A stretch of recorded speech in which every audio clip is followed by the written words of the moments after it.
बिस्मिल्लाहिर्रहमानिर्रहीम। अस्सलाम वालेकुम दोस्तों, एक नई वीडियो के साथ हाजिर हैं। चलें अपनी वीडियो स्टार्ट करते हैं। चाइना की एयरफोर्स ने ऐलान किया है कि वो अपने J7 फाइटर्स को 2023 के एंड तक रिटायर कर देगा। वेट कैटेगरी के अंदर J7 फाइटर्स चाइना की एयरफोर्स में इस वक्त सबसे हल्के जहाज हैं और तकरीबन आज से 10 साल पहले इनकी जो प्रोडक्शन है उसको स्टॉप कर दिया गया था 2013 के अंदर। लेकिन आखिरी दिनों के अंदर भी इस जहाज की जो प्रोडक्शन हो रही थी वो सिर्फ एक्सपोर्ट के मकसद के लिए थी, क्योंकि चाइनीज एयरफोर्स ने इस जहाज को अपनी एयरफोर्स में इंडक्ट करना जो है वो कम कर दिया था। बहुत सी अफ्रीकन कंट्रीज इस जहाज को इस्तेमाल कर रही हैं और उनकी डिमांड भी थी, क्योंकि हल्का जहाज था, सस्ता जहाज था, कैपेबिलिटीज वाइज जो है बहुत अच्छा जहाज था।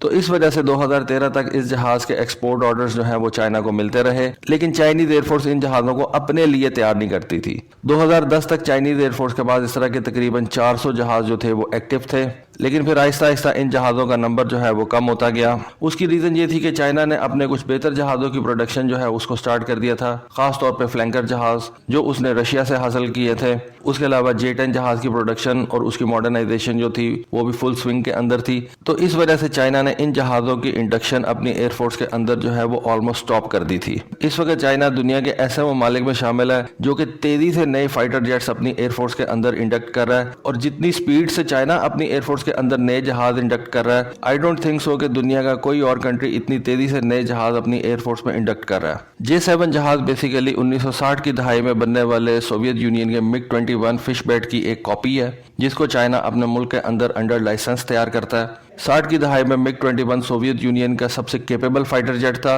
बहुत छोटा था, सोवियत यूनियन के साइज के हिसाब से तो बिल्कुल ही इनएडिक्वेट था, लेकिन ये इतना अच्छा जहाज था और छोटी कंट्रीज को इतना ज्यादा पसंद आया कि सोवियत यूनियन ने भी इसकी बहुत ज्यादा सेल की। और जब चाइना ने इसको अंडर लाइसेंस अपने मुल्क के अंदर बनाना शुरू किया तो चाइना ने भी इसकी बहुत ज्यादा सेल की। ऐसा लगता है कि सोवियत यूनियन ने यह जहाज अपने लिए कम और दुनिया के दूसरे ममालिक को एक्सपोर्ट करने के लिए ज्यादा तैयार किया था। लेकिन फिर 1985 के अंदर सोवियत यूनियन ने भी इस जहाज की प्रोडक्शन को स्टॉप कर दिया।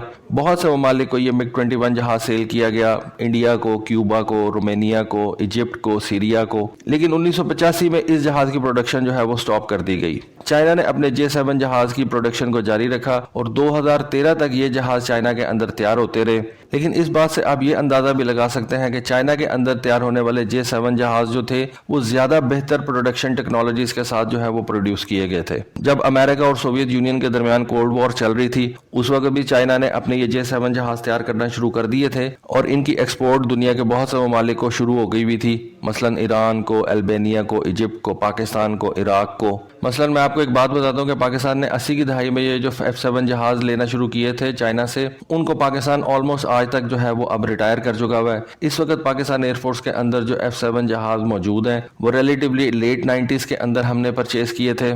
आगे चल के मैं आपको बताता हूँ कि वो F7 के मोस्ट मॉडर्न वेरिएंट्स थे। यहाँ पे मैं आपसे एक रिक्वेस्ट जरूर करूंगा कि प्लीज इस चैनल को सब्सक्राइब कर दें। अगर आपको ये इन्फॉर्मेशन और वीडियो अच्छी लग रही है तो इसको सब्सक्राइब, लाइक और आगे शेयर भी कर दें। तो एनीवे, बात हो रही थी इस J7 जहाज के वेरिएंट्स के ऊपर। इस J7 जहाज के जो वेरिएंट्स चाइना ने लेटर ऑन बनाना शुरू किए थे, उनके अंदर चाइना की कोशिश ये थी कि वो 4th जनरेशन टेक्नोलॉजीज इस जहाज के अंदर जो है वो इनकॉर्पोरेट करे। मसलन इस जहाज का जो J7E वेरिएंट तैयार किया गया या जो J7G वेरिएंट तैयार किया गया, जो कि पाकिस्तान में F7PG के नाम से जाना जाता है, उसके अंदर एनहांस एवियोनिक्स रखे गए जो इस F7PG जहाज को पुराने मॉडल्स के मुकाबले में एडिड एडवांटेज जो है वो प्रोवाइड करते हैं। इन F7PG जहाज़ों की जो परफॉर्मेंस थी, ओवरऑल उनकी फ्लाइट परफॉर्मेंस और एवियोनिक्स के हवाले से भी इन जहाज़ों की परफॉर्मेंस जो थी वो पुराने मॉडल से 10 फोल्ड ज़्यादा थी। J7 जहाज़ का जो मोस्ट मॉडर्न वेरिएंट तैयार किया गया था वो J7G था, जो पाकिस्तान में मैंने आपको बताया कि F7PG के नाम से हम जानते हैं। उसके अंदर बहुत से कंपोजिट मटेरियल्स इस्तेमाल किए गए, उसके अंदर फुल ग्लास कॉकपिट इस्तेमाल किया गया, डबल डेल्टा विंग के साथ वो जहाज आता था। डबल डेल्टा विंग होने की वजह से उस जहाज की लिफ्ट बहुत अच्छी थी और F7PG की जो फ्लाइट परफॉर्मेंस है वो नॉर्मल F7 जहाज़ों से बहुत ज़्यादा बेहतर थी।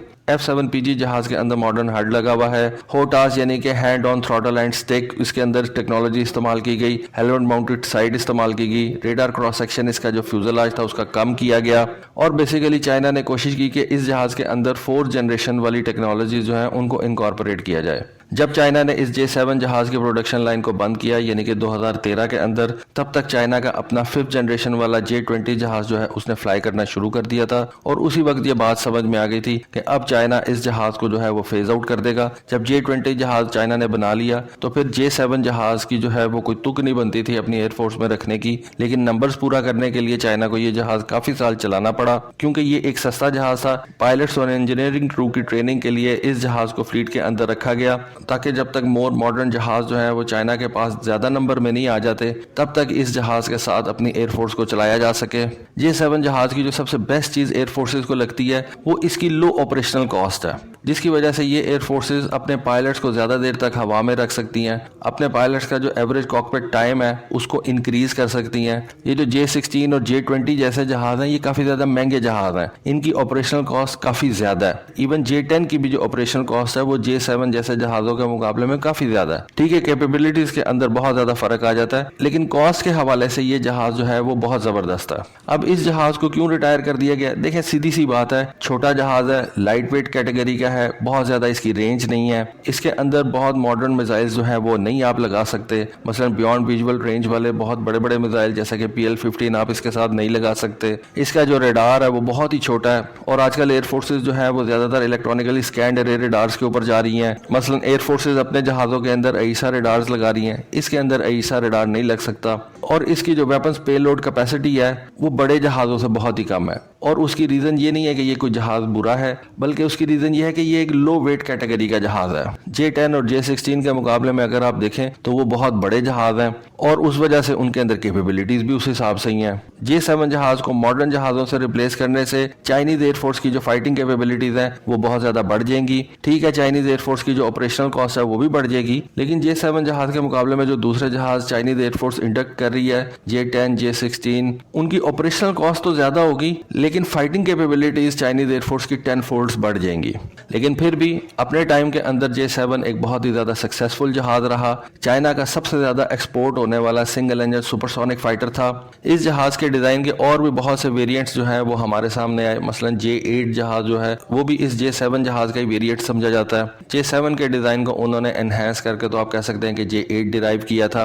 उसके अलावा चाइना का ये जो JL-9 ट्रेनर जहाज है, इसको भी अगर आप गौर से देखें तो ये J-7 का ही एक डेरिवेटिव है। पाकिस्तान एयरफोर्स भी इस जहाज को आज तक इस्तेमाल कर रही है, लेकिन आने वाले वक्त के अंदर इसको JF-17 थंडर से रिप्लेस कर दिया जाएगा, और इस जहाज की जो कमी है कह सकते हैं कि वो JF-17 थंडर के जरिए से पूरी की जाएंगी। तो दोस्तों, ये थी आज की वीडियो, ये थी आज की इन्फॉर्मेशन। होपफुली आपको आज की वीडियो, आज की इन्फॉर्मेशन पसंद आई होगी। कॉमेंट सेक्शन में अपनी राय से जरूर आगाह कीजिएगा। आज के लिए बस इतना ही। Thank you. Allah Hafiz.